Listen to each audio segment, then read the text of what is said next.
everyone. I'm Rebecca Baird. I'm the archivist here at Mount Vernon. And I'm here today in one of our special collections rooms at the Washington Library, where some of our manuscript collections are housed. And I'm here today to talk to you about the Mount Vernon Ladies Association. So my job here at Mount Vernon is to organize, preserve, and make accessible the institutional records of Mount Vernon and the Mount Vernon Ladies Association. So I've pulled today some things for you from the archives that kind of hopefully tell the story of the Mount Vernon Ladies Association for you. So we're going to kind of go around the table and I'll describe the documents and also the story of the MVLA, or the Ladies Association. So a lot of people, when they visit Mount Vernon, they don't know, they think maybe the National Park Service or the state of Virginia or some other government department runs Mount Vernon. But actually, Mount Vernon is owned and operated by a group of women, and it has been for the last over 160 years now. So they are actually considered one of the first, or the first, National Historic Preservation Organization in the United States. They're made up entirely of women, like I said. They serve as basically the executive board of Mount Vernon, the historical site. And they kind of kickstarted the historic preservation movement in the United States. So I'm going to kind of start from the beginning and tell you their story a little bit. Just to give you a little bit of context, why did Mount Vernon need saving? Why did anybody else purchase it in the first place? So when Martha Washington died in 1802, Mount Vernon was left to a nephew of George Washington, Bushrod Washington.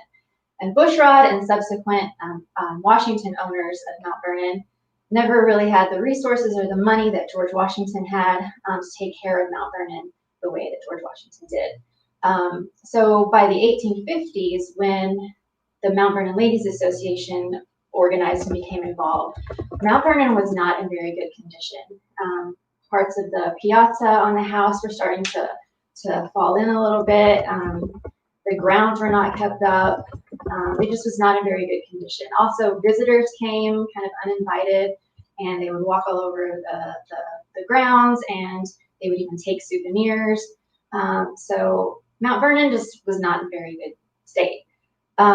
So actually, our founder, the founder of the Mount Vernon Ladies Association, Anne Pamela Cunningham, her mother was traveling down the Potomac River and happened to see Mount Vernon and what a bad state it was in. And she wrote to her daughter, Anne Pamela Cunningham, telling her it's really a kind of a blight on our nation, and this is such a shame, and Mount Vernon should really be saved and taken care of.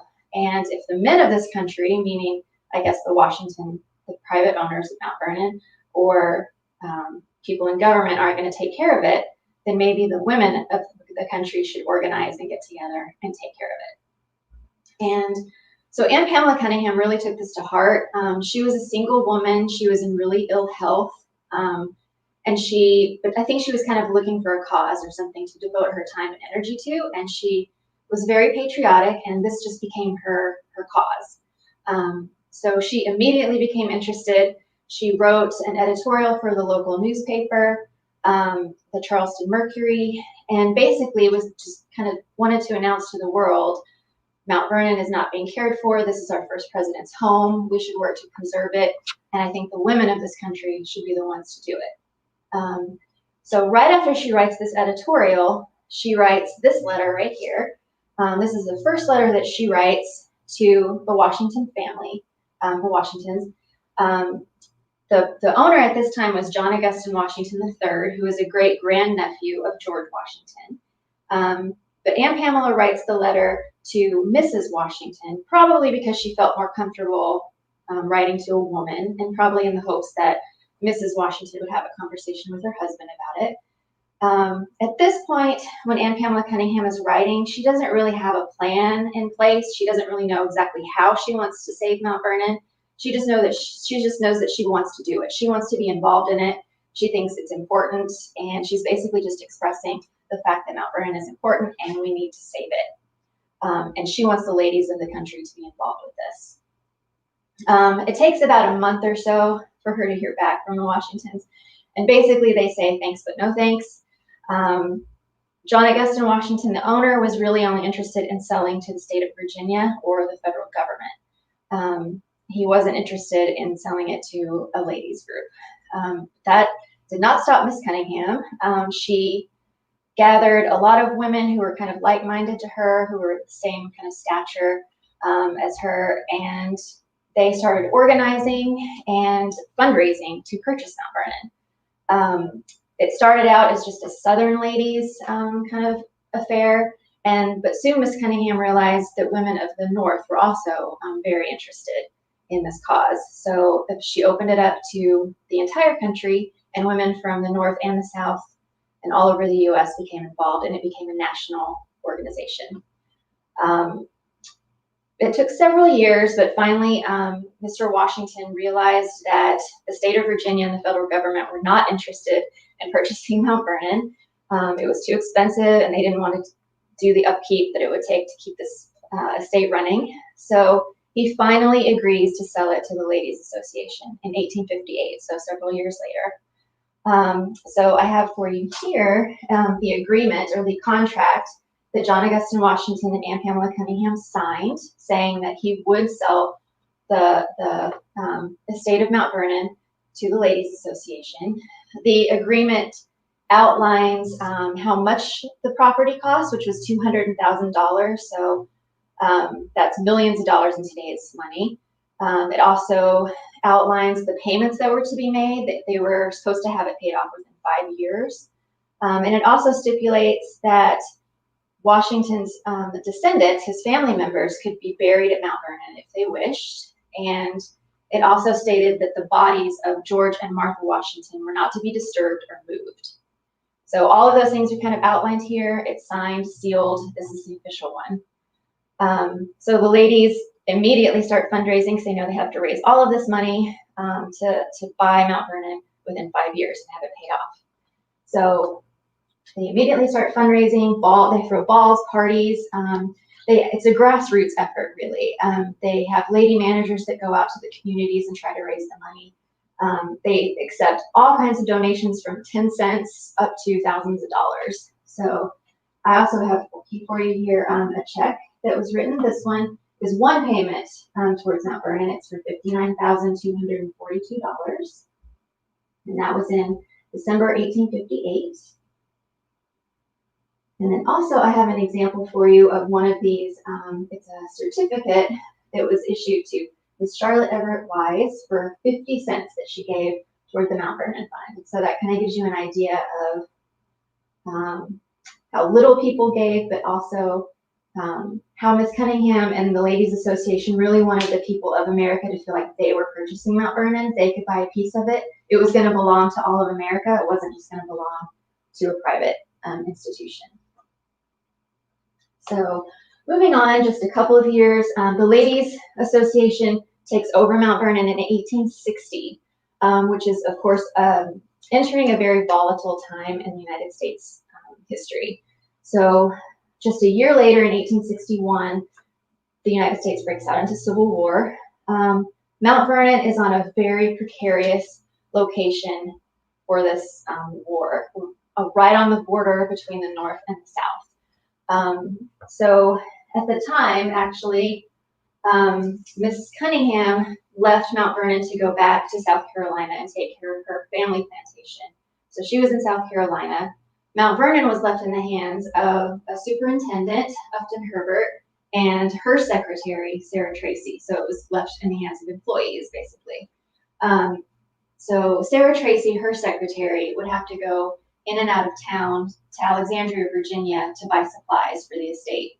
And so this document right here is actually a pass that was issued by the Union Army for Miss Tracy to cross military lines into and out of Alexandria or Washington, D.C. So it kind of just shows how precarious this situation was for Mount Vernon. A lot of the historic sites and places, big houses in this area were looted or destroyed during the war. Sarah Tracy and Upton Herbert managed to have both of the armies agree that Mount Vernon would be neutral territory. So soldiers from both armies actually did come to Mount Vernon during the war and visited, but nothing was ever hurt or destroyed here at Mount Vernon. It remained a safe location. So we're very thankful for that. So kind of jumping ahead a little bit to actually a lot to the 20th century here. I always like to pull these for people to see. This is one of Mount Vernon's guest books. So these are signed when kind of VIPs or people like special groups come to do wreath layings at the tomb of Washington, or they come to tour the house. I ran across this page a couple of years ago, and one name actually jumped out at me, and then I started looking at it, and a lot of names kind of jump out at you. And I like these because it shows how important Mount Vernon is to people, and like all the different kinds of people that come here to see the historic site and to pay tribute to Washington. So the names that you can kind of see here are, the one that jumped out at me is Lucille Ball, and there's also Judy Garland, there's Mickey Rooney, and Fred Astaire, and several others. So I wondered why were all these movie stars and celebrities visiting Mount Vernon? And it's actually, they were here for during World War II. They were here in DC visiting to promote a war loan drive. So war loans kind of helped fund the war effort for the Allies, and they were here promoting this process. But they also visited several historic sites in DC and Mount Vernon. So they came and toured the mansion and the tomb after hours and signed our guest book for us. So moving on one space over here, Mount Vernon, like I said, continues to be a really important place for people. The Kennedys actually chose to host a state dinner here at Mount Vernon. It was the first state dinner to be hosted outside of Washington, D.C. It's held here at Mount Vernon in July, in the heat of July, outside, but it actually went off really well. It was held for the president of Pakistan. So it was the first time anything like this had been held at Mount Vernon, but it was actually really successful. And we also have letters from the Kennedys to the MVLA and the staff thanking them for all of their help and for being such great hosts. So this is the program from the state dinner, or the menu from the state dinner, and also the table card for the regent of the Mount Vernon Ladies Association, Mrs. Byrne.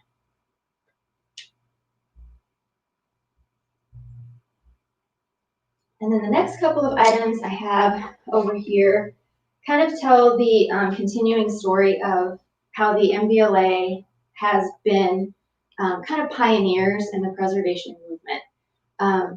In the 1950s and 1960s, they became aware of efforts to commercialize and build on the Maryland shore that's across from Mount Vernon.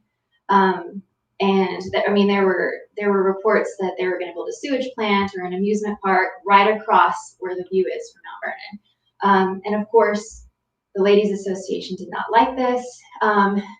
They came to realize that a historic site should include the entire experience of being there. It shouldn't just include the house or the tomb. It should include your entire, the sights, the smells, everything that while you're there. That's the whole experience of being in a historic place. And so they wanted to extend this to the view of Mount Vernon. They didn't want Washington's view to be obstructed or have something in it that didn't look like it did when Washington was there. So a couple of things they did here. First of all, they became concerned about plane traffic. Plane traffic was flying low and too close to Mount Vernon, going in and out of Reagan National Airport. Of course, it wasn't called Reagan then, but it was National Airport. And a couple of the ladies even wrote to congressmen, and this letter is from Dwight Eisenhower, the president at the time. They're concerned about this plane traffic and how it affects people's experience while they're here at a historic site.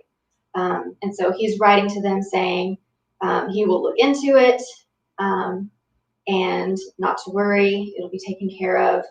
And actually, the building of Dulles Airport a little bit after this kind of alleviated all of the plane traffic anyway, so that problem kind of solved itself. But the major thing that the MVLA got involved with was saving the view. Washington's view when you're looking from the piazza over to the Maryland shore. This became threatened in the 1950s as well. And one of the Ladies Association members who really became involved in this was Frances Bolton. She was a U.S. Congresswoman from Ohio, and she really kind of took this problem to heart, and she actually began purchasing land on the Maryland shore herself to stop the development of this area. And then the Ladies Association all started becoming involved. They wrote to congressmen, started a writing campaign. They started purchasing land and putting easements on land and then selling it off later so that things couldn't be built on it. And this took place all throughout the late 50s, 60s, and actually even continues today. The Mount Vernon Ladies Association is still involved with trying to preserve all of the land in this area and the view from Mount Vernon to make sure that it's not developed and that Washington's view remains as Washington would have seen it. So this letter right here is a letter from Congresswoman Bolton, kind of to her constituents. This was her newsletter that she put out every once in a while, reporting from Washington. And it's reporting on how we need to protect the view from Mount Vernon.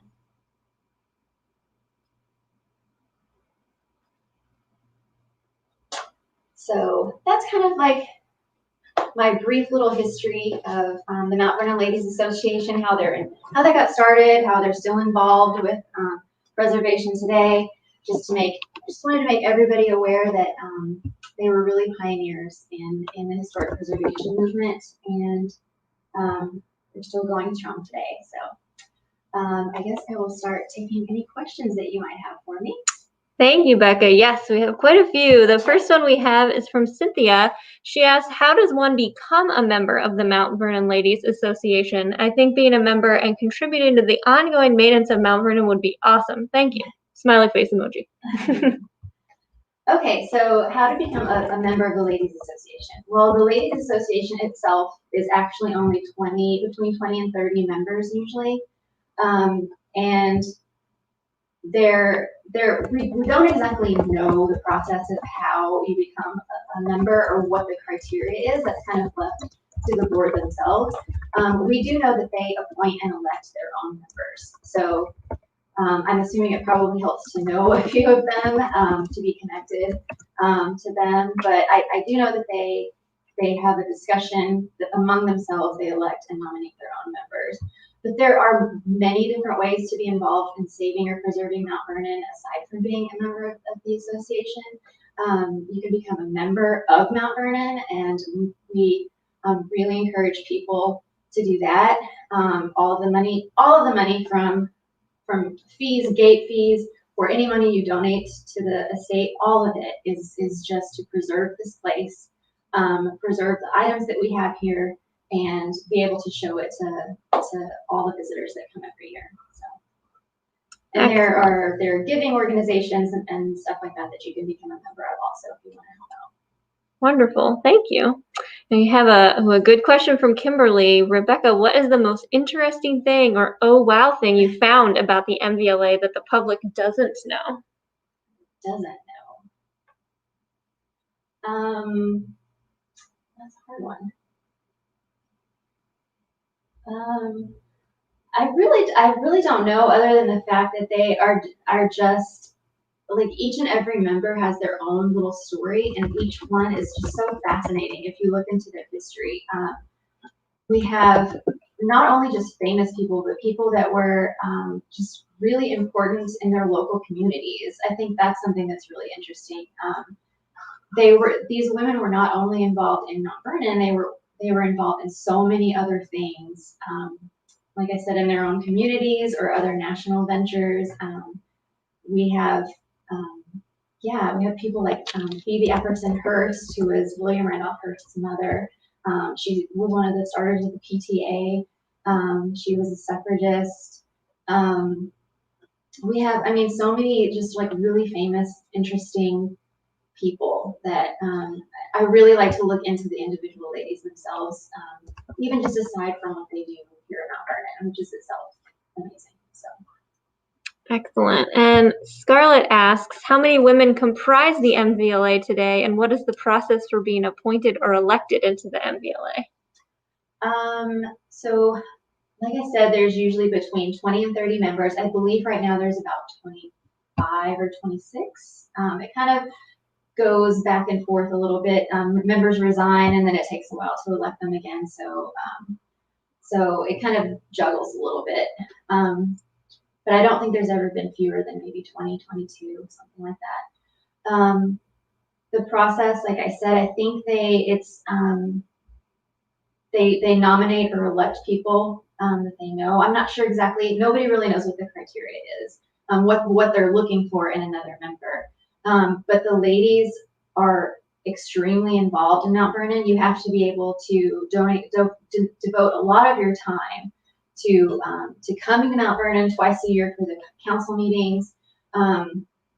You have to be able to give money, help fundraise.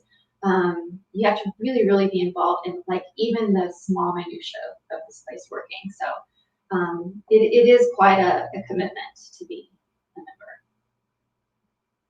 All right, and we have a question. Did Mount Vernon license, for want of a better word, the image to raise funds? I refer to its image on clocks, for example.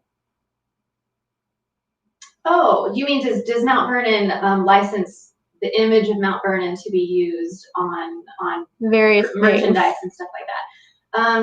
I think that the MVLA, the Ladies Association, for a while tried to control this, or maybe, yeah, they probably tried to initially stop people from using it just on anything, but nowadays I think that's probably an impossible thing to do. I don't think that they really try to regulate or control that anymore. So if it is an image that we have produced here at Mount Vernon, or if it's an image of one of our documents or something from our collection, we do like for people to credit Mount Vernon that it is our image. And some things do actually require a fee if they were, like say the artist or the photographer is still living. But for the most part, yeah, we can't really control the image of Mount Vernon being used on things. All right, we've got another one from Scarlett. How does the MVLA make decisions regarding Mount Vernon today? Is a vote taken? Who has the final say? The final say is definitely the board. And the board is broken up into committees to deal with individual things. Like there's a finance committee, there's a collections committee, there's a library and leadership committee. And all of these different committees of women, they break into groups, and then they hear reports from staff. So staff reports to them, and they tell them what's going on at the estate, what the staff requests to do or recommends to do on a certain project or whatever. And the committee usually makes a recommendation to the big board, and the whole board makes a decision. So, and these can be decisions on small things or very big things. They're really involved in anything that's important happening at Mount Vernon. The Ladies Association is going to be the ones making the final say. All right, and Alice asks, have all the documents in the collection been scanned? And if so, are they available for viewing online by the general public? Which is actually something I was going to ask, because I know everyone didn't see the documents very well here. No, not everything has been scanned. We are working, constantly working to digitize more and more of our collections. If you want to see what has been digitized, not only from the archives, but also the special collections and our visual resources collection, those are all available online at catalog.mountvernon.org. So you can look that up, and there's a whole bunch of different collections. All of our digitized material is available there. But no, not everything has been digitized. Digitizing is actually a very long process, and you have to do a lot of metadata. You have to take care of the image once you take it. So it kind of involves a lot. It's not really just as easy as scanning something and putting it online. But we are working hard to get as much of this stuff digitized as we possibly can. So we add to our digital collections all the time. So keep checking back, and we'll have more and more up. All right, and then Miriam asked about the space that we're in. She asked, what is the cabinets behind you? What are in some of these things? The cabinets behind me These are all mainly special collections. So these are manuscript collections that are part of special collections. Our special collections are papers, historic manuscripts that usually they're from the Washington family or they're about the Washington family. We have papers from the Custis family, the Peter family, so descendants of the Washingtons and Custises. And a lot of those are what's behind these shelves in here. They're all in acid-free folders, acid-free boxes. So these are the boxes that you see. There's even some books in this room. So yeah, this room holds our Washington family papers as well. Excellent, thank you. We have a question from Kathy. She asked, does MVLA still consist / limit to one per state, one for each state? Yes, there's never more than one. There's the board is made of a regent who is the head of the board, and then vice regents from multiple states, but there can never be more than one vice regent from a state. All right, and then we have another question about the MVLA, of course. Are there any other groups directly associated with preserving Mount Vernon other than the MVLA? As far as I know, there's not other. They are usually associated with us somehow. So it's usually like a neighborhood friends group or one of our giving associations. It's usually somehow a part of Mount Vernon.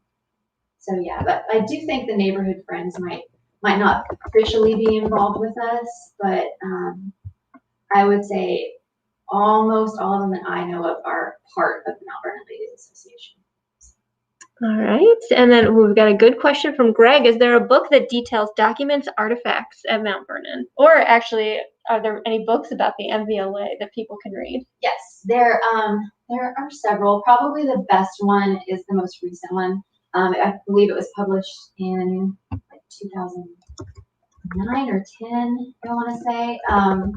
It was printed and published for the anniversary of the MVLA. The 150th anniversary, and I forget exactly what the name of it is. We usually just call it the anniversary book, but I can find the link and post it, the link on our library catalog and post it to the comments. So, perfect, thank you. And Becca, we've got one more question that we'll end on from Jackie. She asked, what is your personal favorite artifact in the MVLA collection and why does it appeal to you? I think, well, the first one that actually comes to mind is a letter that was written by Lady Bird Johnson to one of the vice regents. And Lady Bird Johnson is saying how much she appreciated her visit to Mount Vernon. And Lady Bird Johnson loved gardens and being outside. So she's telling how much she loves the gardens at Mount Vernon, which I also love. But the main reason why I love the letter is because she's also promoting the view shed and saving the view at Mount Vernon. And the letter itself is just really poetic, and it's just a very beautiful letter. And it very much just speaks to what the Mount Vernon Ladies Association is trying to do with saving the view. It's just a really beautiful, poignant letter, and I think that's probably definitely one of my favorites. But also some of my favorites are represented here on the table. So. Perfect. Well, thank you so much for joining us today, Becca. Thank you. And if you have any other questions, we'll let you know. Okay. Thanks. Thank you.